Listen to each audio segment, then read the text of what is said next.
Queremos CPI! Queremos CPI! Queremos. Vamos deixar os deputados se manifestarem aqui, gente. Em seguida a gente faz a manifestação. Vamos lá.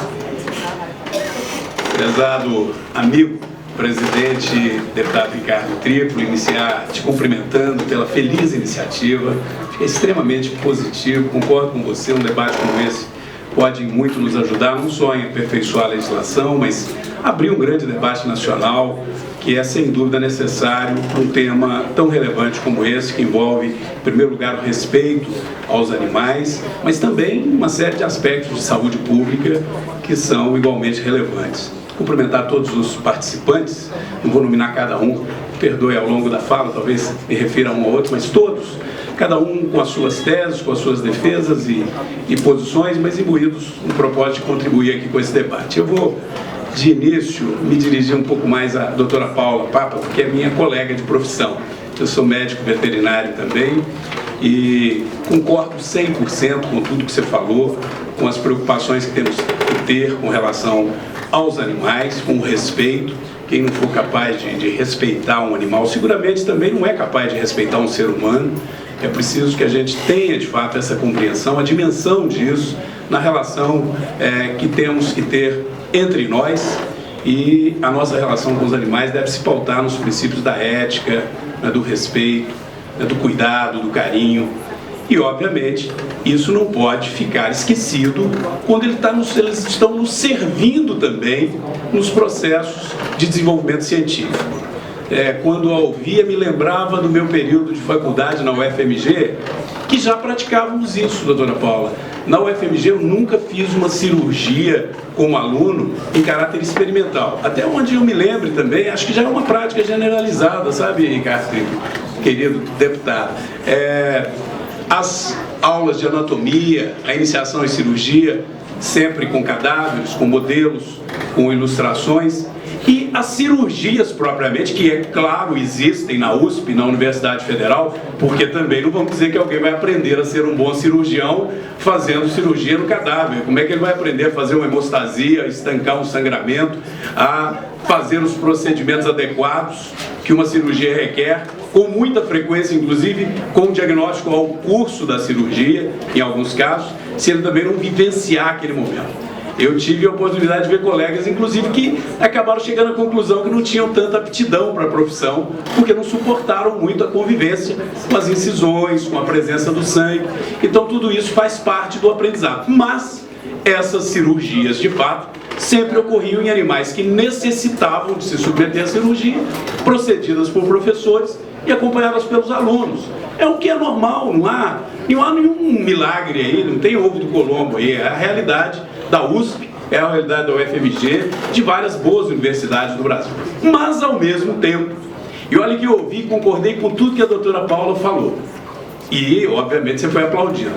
Eu, como deputado, estou sujeito, às vezes, a não ser tão aplaudido, porque eu tenho obrigação, Paulo, de aprofundar a reflexão em respeito aos animais e em respeito a todos vocês que vieram aqui.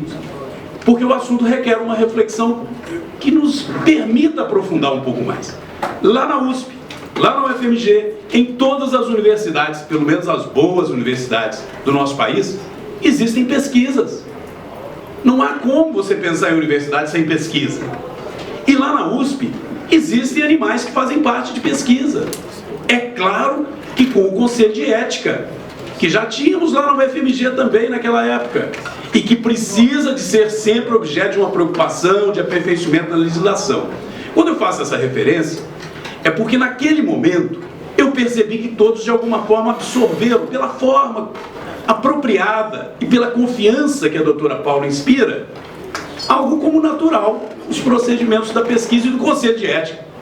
Você, na sua ilustração final, falou inicialmente do respeito ao animal, você chamou da importância do Conselho de Ética das atividades de pesquisa, já num indicativo claro de que você, como profissional que é, compreende, assim como o representante aqui da Anvisa, de que nós, infelizmente, não temos que desistir, mas infelizmente ainda não podemos prescindir 100% dos animais nos processos de pesquisa, em todas as pesquisas. Neste momento, nós não podemos prescindir. Há dados absolutamente concretos Eu adoraria ser convencido e termos indicativos científicos corretos, sérios, responsáveis, que dissessem: podemos parar de vez com toda e qualquer pesquisa com animais. Se nós parássemos hoje, e é bom que a doutora Paula me ajude a refletir se o que eu vou dizer é uma boa verdade. Eu já tenho algum tempo que saí da faculdade, mas exerci um bom tempo a medicina veterinária e continuo muito comprometido com essa questão. Se nós parássemos hoje, deputado Ricardo Tripoli, com as pesquisas, olhem que aí eu vou falar de algo que eu conheço e que envolve o cuidado com os nossos bichinhos, com os nossos animais. Talvez as primeiras vítimas fossem eles. Os animais domésticos, especialmente os animais domésticos, os cães, os gatos e uma série de outros animais domésticos, eles estão em grande profusão e presentes nas nossas vidas pelos cuidados que nós, seres humanos, estabelecemos na relação com eles. Eles, ao longo de séculos e séculos, retirados da condição de animais silvestres que originariamente o eram, eles hoje dependem de toda uma condição própria do convívio com o ser humano, inclusive de medicamentos. Se você pensar hoje, animal doméstico, sem o cuidado de ectoparasita e endoparasita, ou seja, trocando em miúdo, vermífugo e remédio para carrapato, ácaro, etc., você está pensando num animal cuja perspectiva de vida diminui assustadoramente. Por mais que você crie o cãozinho no apartamento, você vai dar uma volta com ele, é lógico, porque você tem um respeito com o animal.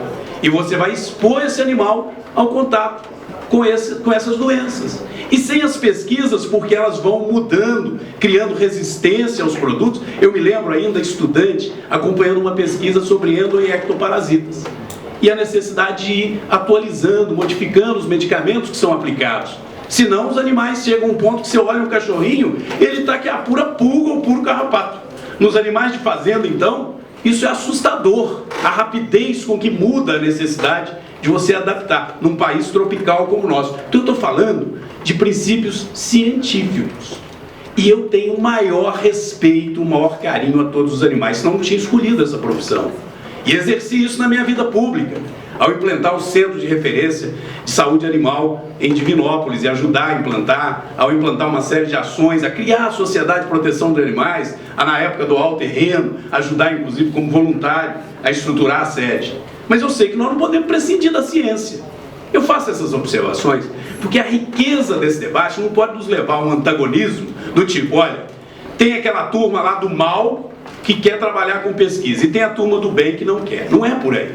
A turma estava falando em CPI, eu fui relator de uma CPI em Minas e eu vou usar o exemplo rapidinho, já vou concluir, presidente, que era uma CPI para discutir se fechava ou não uma mineradora.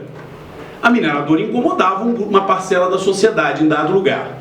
Mas ela, por outro lado, empregava, era uma das maiores empregadoras, e essa mineradora tinha licença ambiental. Mas um promotor entrou com uma ação para cassar a licença ambiental. Ele não conseguiu cassar na justiça porque ela havia sido procedida com todos os aspectos legais. Ela funcionava dentro da legalidade. Assim como o Instituto Royal, pelo que eu entendi, estava funcionando dentro da legalidade, com problemas. A sociedade buscou o legislativo, monta uma CPI. Aí montamos uma CPI. Eu vou dizer isso e pode até não agradar a turma o que eu vou colocar, mas é muito importante. Porque nós temos que avançar, temos que evoluir, mas não podemos nos apartar da legalidade, senão vai virar anarquia. Veja bem, eu fiz 3 perguntas para o promotor que entrou com a ação para pedir o fechamento da mineradora. Ele entrou com a ação e tinha sido perdido a ação em primeira instância, estava recorrendo.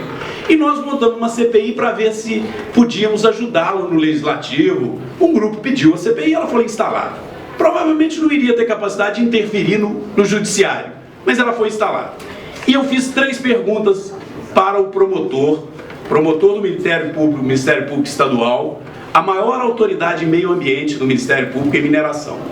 Perguntei a ele, o senhor é que propôs a ação? Sim, ele tinha proposto, eu vou fazer para o senhor algumas perguntas. A primeira, a mineradora tem a licença, tá essa polêmica, então eu queria que o senhor nos ajudasse. O senhor conhece outras mineradoras aqui em Minas Gerais, ou pelo menos no entorno de Belo Horizonte, que é chamado quadrilátero ferrífero, tem muito minério de ferro? A resposta dele, conheço todas, do entorno de Belo Horizonte e de todo o estado de Minas Gerais. Eu sou promotor do meio ambiente com especialização na área de mineração. Conheço todas. Ótimo. Segunda pergunta. Então o senhor vai nos indicar algumas, se possível umas 2 ou 3, porque nós já tínhamos ido visitar a tal mineradora. 2 ou 3, alguma mineradora que o senhor considera como modelo, como referência, que pudesse nos ajudar a saber o que uma mineradora tem que ter para ela poder funcionar. Porque nós precisamos de ter um parâmetro para concordar com o senhor e fechar esta. Então nós queríamos ter pelo menos 1 ou 2 como referência em Minas Gerais. Olha que o próprio nome do estado já diz, Minas, não é? É o estado da mineração, é o maior estado minerador do Brasil, deputado. Ele respondeu para mim, ó, eu conheço todas, mas eu não vou indicar nenhuma. Eu disse, não, mas o senhor vai nos ajudar, inclusive, a ser mais ágil, porque nós vamos ver uma que funciona bem, vamos ter um parâmetro para dizer, olha, essa aqui não cumpre essas e essas exigências, embora esteja com a licença ambiental, ela não pode funcionar, porque ela tinha que respeitar como a outra. Eu disse, não, eu não vou indicar nenhuma, porque nenhuma atende. Nenhuma, promotor. Não, nenhuma. Em Minas Gerais inteiro? Inteiro. Então o senhor acha que até no Brasil inteiro? Nenhuma. Então o senhor acha que não deveríamos ter mineradora em funcionamento? Não. Nós não deveríamos ter nenhuma mineração funcionando. Está gravado nos anais da Assembleia de Minas. Ora, esse conceito inviabiliza o debate.